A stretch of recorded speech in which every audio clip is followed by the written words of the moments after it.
میں فوج سے صلح کا حامی ہوں، کوشش ہو صلح صفائی ہو، اگر نہیں ہوتی جنگ ہو جاتی ہے تو عمران خان کے ساتھ کھڑا ہوں، یا ہم ہار ہو جائیں گے یا ہم پار ہو جائیں گے، یا ہماری سیاست غرق ہو جائے گی یا ہماری سیاست چھا جائے گی۔ میری کتاب ابھی 2 کروڑ روپے میں بکی ہے، بیٹھ کے کتاب لکھوں گا ایک اور 10 کروڑ روپے کماؤں گا۔ یہ بتائیے گا کہ آپ کی حکومت، فوج اور حکومت کے درمیان سب اچھا چل رہا تھا، ایک صفحے پر تھے، پھر اچانک ایسا کیا ہوا کہ اب حکومت نہیں رہی اور آپ سڑکوں پہ؟ وہ ہمیں نظر لگ گئی، ہمیں مس انڈرسٹینڈنگز جو نہیں ہونی چاہیے تھی۔ میرا خیال ہے پاک فوج عظیم فوج ہے، وہ جمہوریت کا فائدہ سوچتی ہے، پاک فوج ہر منتخب حکومت کے ساتھ ہوتی ہے، لیکن کچھ نہ کچھ ہوا جو باپ کا باپ، پورا باپ ہی چلا گیا، ایم کیو ایم چلی گئی، آدھی کاف لیگ چلی گئی، تو کہیں تو ہم سے غلطی ہوئی۔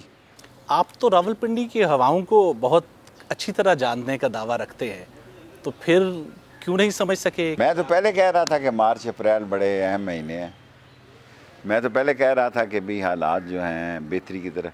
میں فوج سے صلح کا حامی ہوں، لڑائی جھگڑے کا حامی نہیں، اب بھی میں چاہتا ہوں ہماری صلح ہونی چاہیے۔ مسئلہ ہے کہاں جو آپ صلح چاہ رہے ہیں؟ وہ میں آپ سے شیئر نہیں کر سکتا، تو آپ نے کوئی کردار ادا کیا اب تک؟ کل سے شروع کیا ہے، تو کوئی پیش رفت اس حوالے سے؟ ابھی کوئی جواب نہیں آیا۔ ابھی حکمت عملی کیا ہے آپ کی؟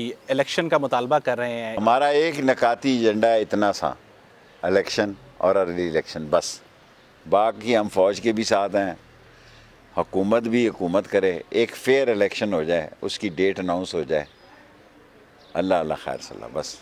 یہ مئی سے پہلے ہی کیوں آپ انتخابات کی تاریخ چاہتے ہیں؟ اس کی کوئی خاص وجہ ہے؟ خاص وجہ تو نہیں ہے، لوگوں کے جذبات پولیٹیکل ورکر کو پتہ ہے، اب 1 مہینے سے ہم لگے ہوئے ہیں، 1 مہینہ اور لگا لیں، اگر اب جون میں چلے گئے پھر بجٹ آ جائے گا، سو میرے خیال میں 31 مئی کو ہمیں لاسٹ ڈیٹ بنانا چاہیے، یا ہم ہار ہو جائیں گے یا ہم پار ہو جائیں گے، یا ہماری سیاست غرق ہو جائے گی یا ہماری سیاست چھا جائے گی۔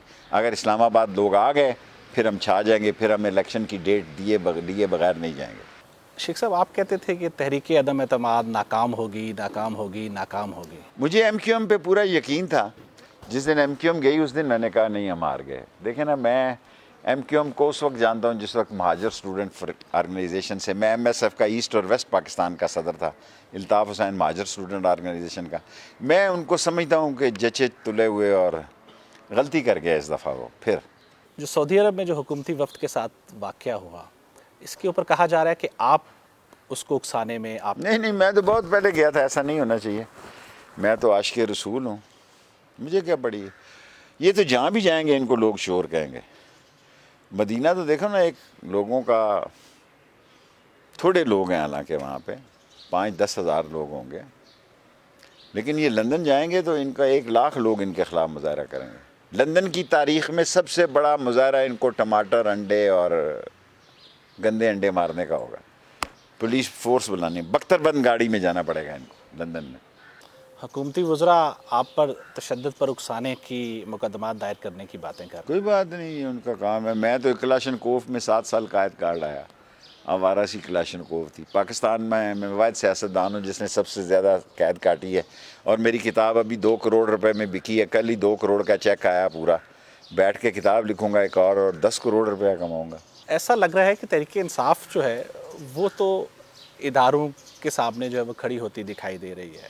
نہیں، میرا خیال ہے ابھی ایسا لگتا ہی ہے، جب وقت آیا ٹھیک کریں گے اس کو۔ نہیں کھڑا ہونا چاہیے اداروں کے مقابلے میں، اداروں کے ساتھ مل کے الیکشن کی تاریخ طے کرنی چاہیے۔ تو آپ اگر ایسی کوئی صورتحال پیدا ہو جاتی ہے تو میں رول ادا کرنے کے لیے تیار ہوں، آپ عمران خان کے ساتھ کھڑے ہوں گے؟ عمران خان کے ساتھ، اس میں ذرا شک نہیں ہونا چاہیے، چٹان کی طرح عمران خان کے ساتھ۔ اگر عمران خان کی جنگ ہو جاتی ہے تو پھر جنگ میں عمران خان کے ساتھ کھڑا ہوں گا۔ کوشش ہوگی صلح صفائی ہو، صلح صفائی کا علمبردار ہوں، اگر نہیں ہوتی جنگ ہو جاتی ہے تو عمران خان کے ساتھ کھڑا ہوں۔ لیکن آپ تو ماضی میں کہا کرتے تھے کہ میں پنڈی کے ساتھ کھڑا ہوں۔ پنڈی میرا علاقہ ہے، پاکستان کی فوج میری فوج ہے، پاکستان کے سارے ادارے میرے حلقے میں ہیں، لیکن میں اس لڑائی میں عمران خان کو حق بجانب سمجھتا ہوں، اور میں سمجھتا ہوں اس کے ساتھ زیادتی ہوئی ہے،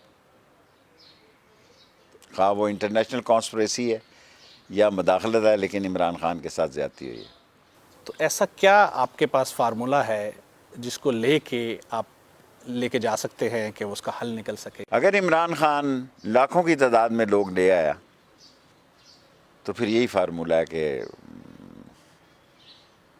یہ نہ جھاڑو پھر جائے، نہ ہم رہے نہ وہ رہے، رہے اللہ کا نام اور کھیل ختم، پیسہ ہضم ہو جائے. اور میں نہیں چاہتا جھاڑو پھرے، جمہوریت رہے، اور فوج بھی چاہتی ہے جمہوریت رہے، اور جمہوریت رہنے کا ایک ہی طریقہ ہے کہ ارلی الیکشن ہو جائے. اور اگر انتخابات نہیں ہوتے تو پھر صورتحال کس طرف جائے گی؟ وہ آپ کو بھی پتہ ہے، سب کو پتہ ہے. پھر لڑائی کا انجام برا ہوتا ہے، نہیں ہونی چاہیے. کوشش میری ہوگی نہ ہو، اگر ہو گئی تو عمران خان کے ساتھ کھڑا ہوں.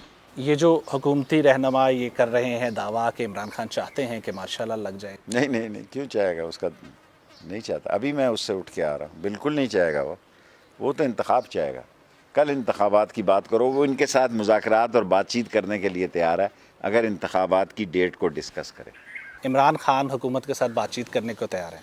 ہر کوئی آدمی بات چیت، دیکھو بات چیت تو جو کرنے والی ہوتی ہے گرنٹر تو وہی ہوتے ہیں نا.